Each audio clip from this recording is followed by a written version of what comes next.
Tahanan itu mencabut kumis palsunya, kemudian mengeluarkan kawat besi yang telah ia sembunyikan sebelumnya, lalu melilit kedua kawat itu menjadi satu. Selanjutnya, pria itu menggunakan ujung kawat untuk melepaskan borgol dari tangannya. Setelah berhasil, ia meletakkan borgol dan membuka kancing baju, kemudian melihat keluar untuk memastikan bahwa tidak ada orang di sekitar. Lalu dengan hati-hati merobek bekas luka di perutnya. Ternyata pria itu menyimpan jarum beracun di dalamnya. Setelah itu, ia mengambil sebiji kacang di piring, menusukkan jarum beracun itu untuk dijadikan sebagai anak panah, lalu menuangkan air di dalam cup minum, kemudian merobeknya dan menggulungnya menjadi tabung untuk membuatnya menjadi peluncur anak panah. Ia dengan hati-hati memasukkan jarum beracun itu, lalu berteriak keras untuk menarik perhatian para penjaga di luar. Mendengar langkah kaki di luar, pria itu segera berbalik. Saat pintu dibuka, penjaga itu berjalan mendekat untuk bertanya. Namun pria itu tiba-tiba berbalik dan menembakkan jarum beracun itu ke arahnya. Melihat serangannya berhasil, pria itu langsung meraih pakaian penjaga, lalu melepaskan pistolnya dan mencuri kunci pintu di sakunya. Sebelum penjaga di luar menyadari, ia dengan cepat membuka pintu. Saat ini di luar masih ada 3 penjaga yang berjaga.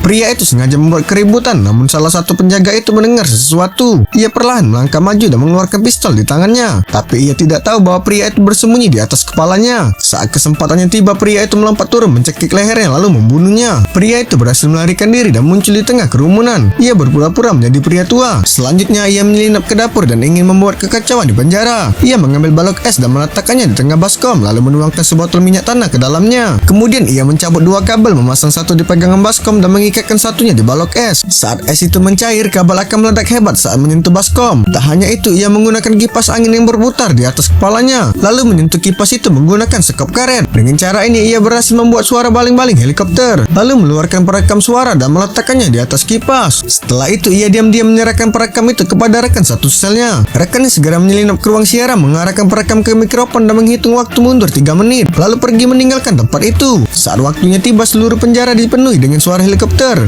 Bel alarm berbunyi keras dan semua penjaga penjara mulai waspada. Mendengar hal itu, rekan wanitanya di luar bersiap menunggu lokasi yang ditentukan. Pada saat ini es batu yang dibuatnya telah mencair dan kabel yang menyentuh besi di tepi baskom. Ledakan yang besar terjadi. Seluruh penjara berada dalam kekacauan. Mereka pun berhasil melarikan diri.